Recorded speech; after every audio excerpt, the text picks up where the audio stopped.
morning, guys, and welcome back to Haywire Homestead. I'm hoping we have enough light in here because it's still dark out. And my phone is actually hanging on my, what do you call this thing? It's a pot rack hanging from the ceiling to try to give you guys a better view. So I'm hoping that this works out. First time I ever tried doing it this way. Anyway, so we're going to do pickled carrots. I bought these waffle cut carrots on sale the other day. I have a video on my grocery haul that I could put a link in the description below. So what I have done is I've put them in mason jars, and I'm not using a wide mouth, and I'll tell you why in a second. So what I have is the carrots that I washed and put inside of the jars and packed them in there really tight, along with garlic. I got a great deal on garlic the week before that I need to use up. So there's garlic, and we're gonna be fermenting these using a brine. And so what I'm going to do, I mean, you can put other spices in here. I've got garlic in all of them. I'm going to do one with a pickling spice that I picked up when I was down at Off Grid with Doug and Stacy's this past spring. She said that this one's amazing. It's got I can tell it's got bay leaf and some chili powder. It looks like coriander in it. So I'm going to put some in one jar just so we can try this seasoning mix and see how we like it.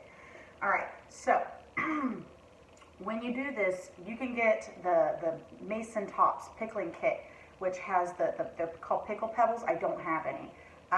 They're a little glass disc that will weigh your vegetables down because you want your vegetables to be under the water, okay, under your brine. What I do is I pack them in there really good, and I do it to where they're below the where the neck comes low, and it kind of helps to hold them in there.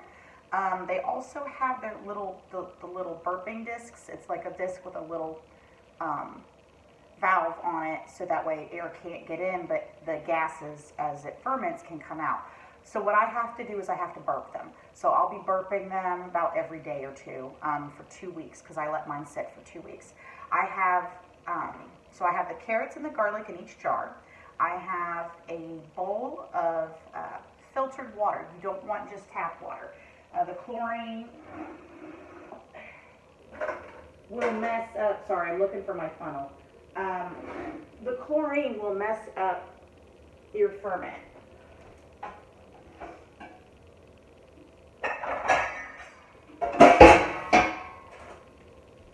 Sorry about all the noise. All right, so what I'm going to do is first I'm going to add some pink Himalayan sea salt to my water. So it's, I'm doing a teaspoon per cup of water.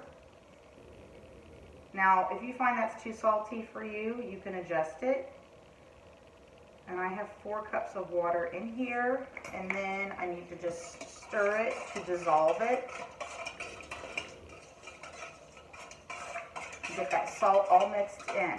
Now, I'm going to put this, when I get done, in a cool, dark place. You want it between 55 and 75 degrees. Anything over 75 degrees is going to be too warm, and that can let bad bacteria grow, and that's not good for your ferment, okay?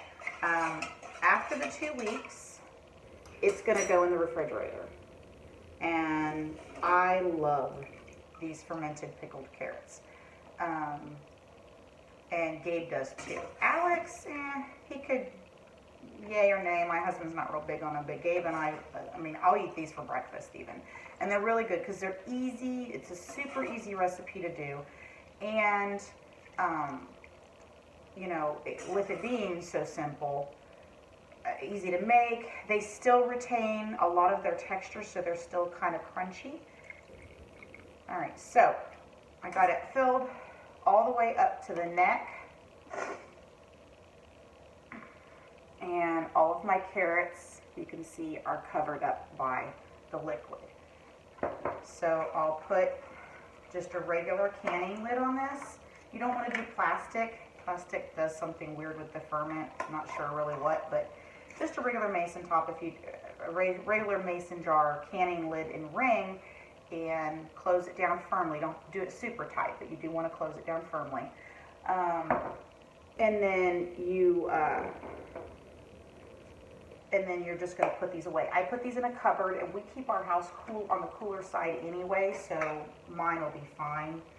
I'm going to add a teaspoon of this pickling spice in here, and maybe a little more. And we're going to add the water.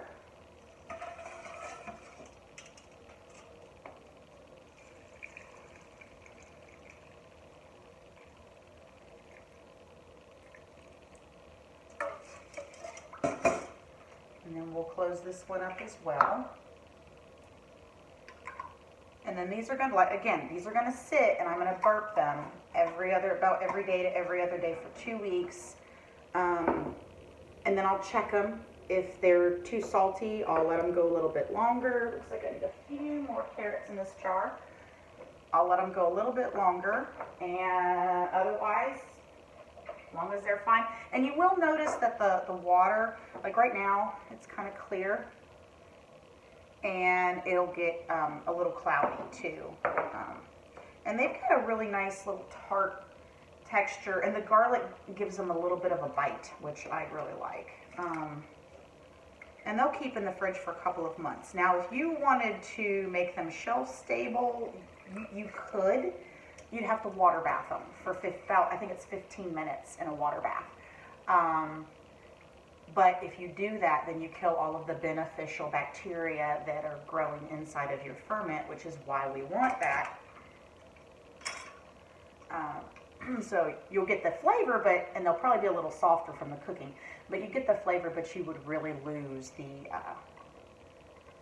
benefits, which is why we have fermented foods, they're really good for our digestion. All right, so I'm going to go and put these away. That is it for today. Y'all have a Merry Christmas, and we'll see you soon.